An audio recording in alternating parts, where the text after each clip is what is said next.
और चलिए अब आगे बढ़ते हैं, जहां लोकसभा चुनाव के लिए लगातार राजनीतिक हलचल चल रही है। सभी पार्टियां तैयारी में जुटी हुई हैं। लगातार दूसरे दिन दिल्ली में बीजेपी मुख्यालय में पार्टी के पदाधिकारियों की बैठक हो रही है। यूपी के मुख्यमंत्री योगी आदित्यनाथ आज मुरादाबाद में पूर्व प्रधानमंत्री, किसान और जाट समाज के बड़े नेता चौधरी चरण सिंह की प्रतिमा का अनावरण कर रहे हैं। और दूसरी तरफ कांग्रेस भी एक्शन में है। कांग्रेस ने इंडिया गठबंधन के साथियों के साथ सीटों के तालमेल के लिए जो कमेटी बनाई है उसकी बैठक हो रही है। 3 तस्वीरें आपके टीवी स्क्रीन पर जो बताने के लिए काफी हैं कि लोकसभा चुनाव को लेकर इस वक्त भारत में हलचल तेज है। बीजेपी का मंथन एक तरफ, जहां आज दूसरे दिन यह मंथन चल रहा है लोकसभा चुनाव के मद्देनजर।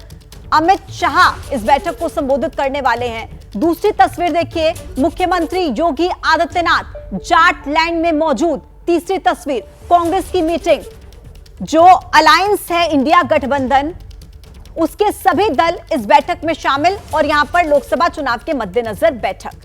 तो देखिए एक बड़ा अपडेट, बीजेपी की बैठक का आज दूसरा दिन है और कुछ ही देर में बैठक को अमित शाह संबोधित करने वाले हैं। चुनाव की तैयारियों पर पदाधिकारियों से बातचीत होगी। बीते कल प्रधानमंत्री नरेंद्र मोदी ने जीत का मंत्र दिया था और आज गृह मंत्री अमित शाह इस बैठक को संबोधित करेंगे, जिसमें चुनाव की तैयारियों पर पदाधिकारियों से बातचीत होगी। और ज्यादा जानकारी के साथ मेरे सहयोगी वीरेश पांडे इस वक्त सीधे जुड़ गए हैं। नीरज पांडे, माफ कीजिएगा, मेरे साथ इस वक्त सीधे जुड़ गए हैं।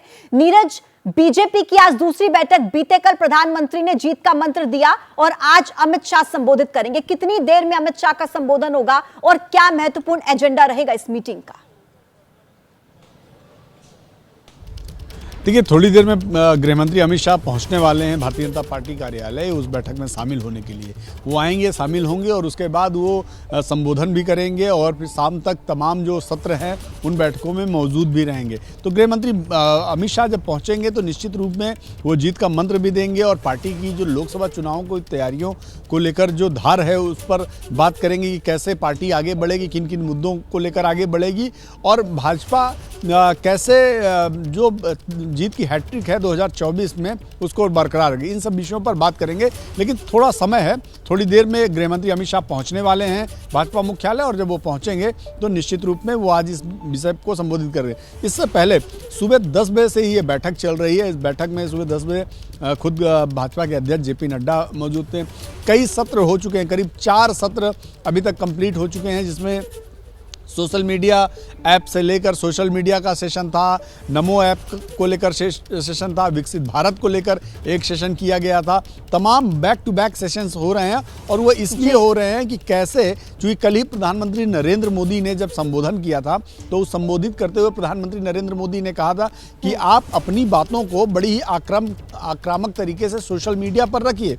जो निगेटिविटी विपक्ष फैला रहा है उसकी काट के लिए पॉजिटिव तरीके से तथ्यात्मक बात रखिए। कुल मिलाकर ये जो बैठक है इसका दूसरा दिन भी इसी तरीके से काफी महत्वपूर्ण रहने वाला है, जब गृह मंत्री अमित शाह की तरफ से भी जीत का मंत्र और संबोधित किया जाएगा। मैं लौटूंगी। देखिए एक बड़ी जानकारी, कांग्रेस राष्ट्रीय गठबंधन कमेटी की भी बैठक, गठबंधन में सीटों को लेकर मीटिंग हो रही है। 2024 के लिए कांग्रेस की कमेटी बनी है और इसमें जो घटक दल हैं अलायंस में जुड़े हुए, उनमें सीटों का बंटवारा किस तरीके से होगा लोकसभा चुनाव के मद्देनजर, जो कि एक बहुत बड़ा विषय है। और इसी को लेकर कांग्रेस की यह कमेटी बनी है जिसको लेकर चर्चा हो रही है। ज्यादा जानकारी के साथ मेरे सहयोगी जैनेंद्र इस वक्त सीधे जुड़ गए हैं। जैनेंद्र, कौन कौन से दलों के नेता इस मीटिंग में इस वक्त मौजूद हैं और सबसे बड़ा एजेंडा कांग्रेस की इस कमेटी का, इस मीटिंग का क्या है? देखिए, जैसा नाम से ये स्पष्ट है, कांग्रेस की इस कमेटी का नाम है राष्ट्रीय गठबंधन कमेटी। ये सिर्फ कांग्रेस की अपनी कमेटी है, इसमें दूसरे दलों के नेता शामिल नहीं है। इस कमेटी के नेता दूसरे दलों से, जो इंडिया गठबंधन में कांग्रेस के सहयोगी दल हैं, उन दलों से अलग अलग राज्य के स्तर पर बातचीत करेंगे और इसके बाद सीटों के तालमेल को लेकर के अंतिम तस्वीर साफ होगी। 5 बड़े नेता कांग्रेस के इस कमेटी में हैं। 2 पूर्व मुख्यमंत्री अशोक गहलोत और भूपेश बघेल, और इसके अलावा मुकुल वासनिक है, वो काफी वरिष्ठ नेता है। सलमान खुर्शीद जाने माने वकील है, कांग्रेस के भी सीनियर लीडर हैं, और इसके अलावा मोहन प्रकाश संगठन के पुराने नेता हैं। तो ये 5 लोगों को मल्लिकार्जुन खड़गे ने गठबंधन को लेकर के और सीटों को लेकर के बातचीत करने की जिम्मेदारी दी है। इस कमेटी की पहली बैठक दिल्ली में चल रही है और फिलहाल ये बैठक जो है वो जारी है। बैठक के खत्म होने के बाद ये खबर सामने आ सकती है कि किन किन राज्यों को लेकर के क्या क्या रणनीति बनी है। और महत्वपूर्ण यह है कि इंडिया गठबंधन की पिछली बैठक में तमाम सहयोगी दलों ने कांग्रेस के सामने जल्द से जल्द सीट शेयरिंग का काम खत्म कर लेने को लेकर दबाव बनाया था। कुछ दलों ने जैसे टीएमसी ने 31 दिसंबर तक का सीट शेयरिंग फाइनल करने की बात कही थी और आम राय ये बनी कि 15 जनवरी तक सीट बंटवारे का काम खत्म कर लेना है।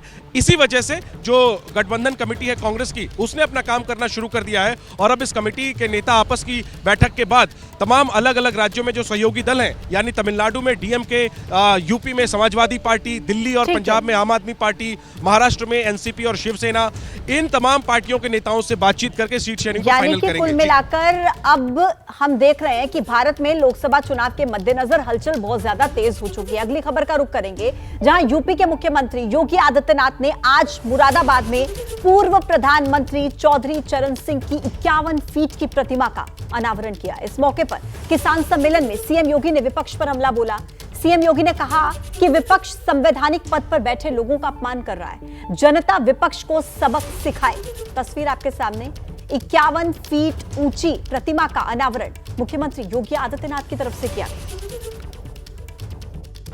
आपने देखा होगा कि विपक्षी दल कितना नकारात्मक राजनीति कर रहे हैं, संवैधानिक पदों पर बैठे हुए महानुभावों का भी सम्मान नहीं कर रहे हैं। कैसी कैसी स्थिति हो गई है। महामहिम उपराष्ट्रपति का अपमान, कांग्रेस के नेता वीडियो बना रहे हैं, विपक्षी दल के सांसदों का इस प्रकार का एक कृत्य मुझे नहीं लगता है कि कोई सभ्य समाज स्वीकार करेगा और मुझे लगता है इसकी सजा उनको भुगतनी ही पड़ेगी। जनता जनार्दन इसकी सजा देगी ही देगी उन्हें। और आइए इसी खबर पर ज्यादा जानकारी के साथ मुरादाबाद से सीधे मेरे सहयोगी उबैदुर रहमान इस वक्त जुड़ गए हैं। उबैदुर रहमान, जाटलैंड से 51 फीट ऊंची प्रतिमा का अनावरण करना, वो भी उस नेता का जिन्हें किसानों का मसीहा कहा जाता है, राजनीतिक संकेत इसके पीछे क्या है, क्या मायने? जी हाँ पूजा, भारतीय जनता पार्टी को यही चीज बिल्कुल सबसे अलग ले जाती है, क्योंकि भारतीय जनता पार्टी पूरे साल चुनाव के मूड में रहती है और वो तमाम जितने भी महापुरुष हैं उनको अपनाने में देर नहीं करती है।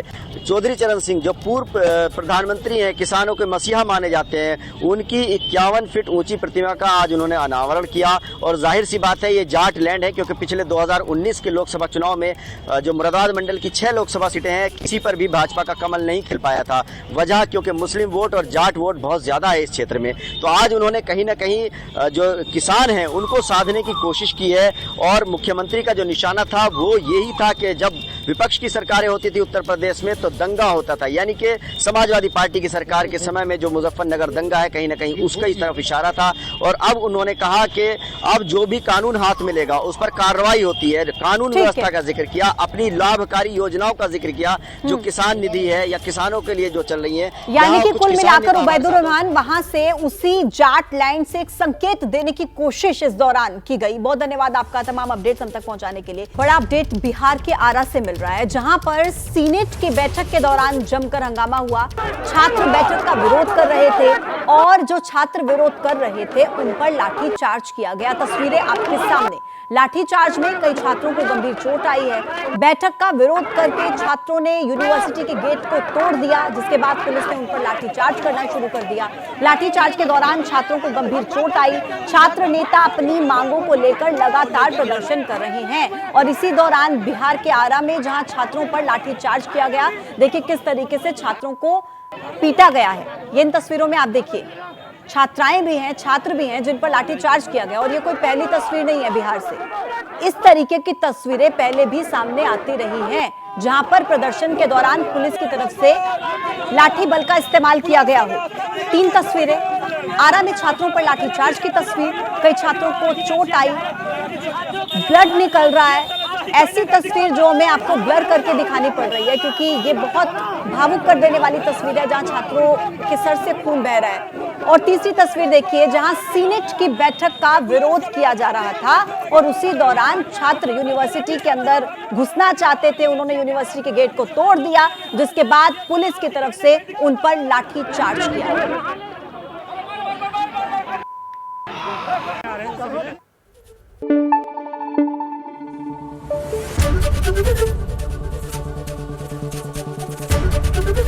ABP News, आपको रखे आगे।